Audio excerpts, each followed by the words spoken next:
Meltz was probably our seventh brand, if I'm honest with you. We've had six brands before, and we've had a pretty good track record with all six brands where we've sold one container and nothing after that, which is pretty much how we've worked. So kind of each brand that we failed in allowed me to understand where did we go wrong.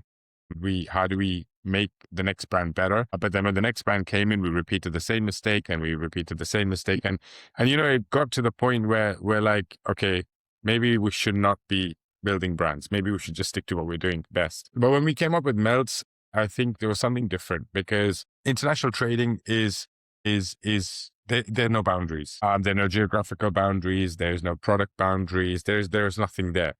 And I feel with all the efforts that we've put in probably over the last 15 years, the contacts that we made, the people that we've always worked with, I think they've believed in us when it came to Meltz. Meltz was a product that was, again, born behind a viral product, the Dubai chocolate. And like with any innovation, I mean, you can say the Wright brothers made flying possible, Boeing capitalized on it, Airbus made it better. It's similar to what the Meltz story is, that it was already in the market, it was already invented. And what we want to do is make it better, make a difference to our customers, and at the same time ensure that our customers pay less for the product compared to what they should be in what the market is commanding for that particular product.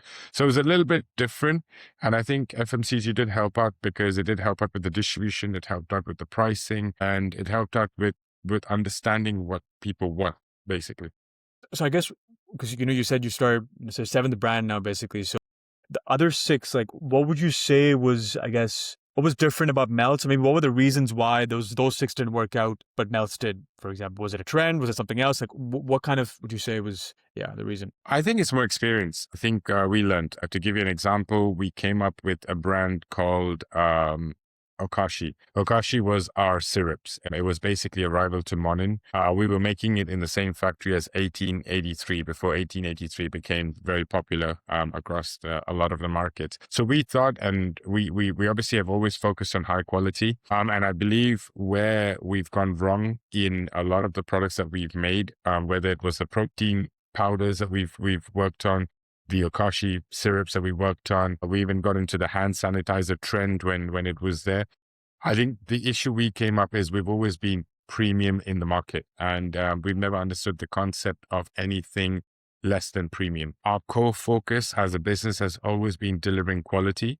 And we realized maybe after the last brand, which was the protein brand, we realized that sometimes quality doesn't matter. Sometimes it's just the price. And with Meltz, it was a little bit different because Meltz was a trending product.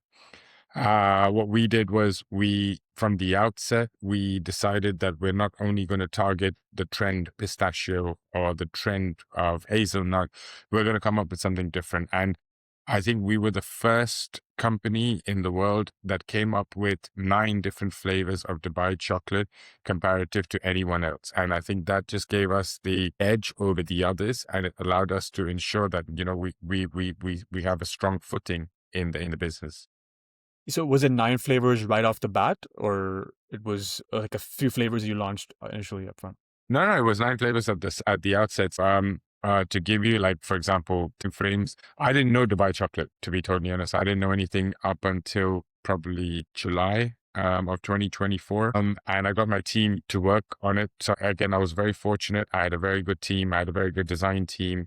And basically, I think by the end of October, we had already come up with a product name, product boxes, designs, everything was done. We'd already done sampling. We'd done everything that we needed to do. And we were ready to launch. And we launched, I think, with the first batch, we launched 9 flavors straight out. And that's a very interesting point you mentioned, like from July to October, that's, let's say, around 6-ish months, 5-6 months. Like that is also an example of how it's different to, let's say, a trading model where you're just doing a lot of buying and selling. It's like quick hits, basically. But here you're actually taking the time to build something, and it's not going to be an overnight success, per se. Absolutely. I mean, I can give you the first brand I ever built in my life was Okashi. That was the first brand. It was built in COVID. It launched in September of 2021. So you're looking at, it took us 18 months before we launched the product. And that was my first experience of launching. I mean, if I go back in history, my parents, grandparents, they've always been doing own branded private label products, but their experience different to what we've got to experience. And I think the times were different then. We're in a more digital world. It's more fast paced. And today a product on the shelf is as good as its marketing. I mean, the olden days, it probably wasn't so much so, but today, if your product lacks marketing, it's not going to be on the shelf for much longer. 100%, 100%. And maybe talk us through, like, I guess, people that have not heard of Meltz, like where Meltz is right now compared to October 2024, kind of what some of the success you guys have seen. Yeah, so Meltz, I mean, when we first started, I didn't think much of it, to be totally honest. I thought, you know what, we're going to get a cup. If we get to 1 million bars, we're going to do good. But when we started, we launched in the UK first, but that's my home market. We launched in Australia, New Zealand as a second market, and I got comfortable. Let's put it that way, because the UK, we were doing comfortably around 200,000 bars a week. And it was a big market for us, even Ireland, Netherlands as being another home country. And Europe was pretty much big for us, Austria, Germany. And I think for the best part of 2025, we won the number one brand in 6 countries. And we've grown. I mean, today we are almost in about 48 countries now as a brand. Our portfolio is not the same as we first started. Our portfolio has diversified quite a lot, and we're continuing to innovate in products. We're moving from, let's say, the high sugar element of Dubai chocolate to the more healthier versions of the Dubai chocolate, the more healthier version of products that can be in the market. The other thing is that because we're based in the UAE, to bring UAE and highlight UAE as a hub. Today, when you look at chocolates, you still look at France, or you look at Belgium, you look at Switzerland. And we really wanted Dubai to be out there as a country from the desert that's basically come out and is shining as the chocolate manufacturer. That's what we really wanted to achieve. And today, when we look at it, I think we're proud of the achievements we've made. We've smashed the 1 million bars. I think it was probably by Feb 25.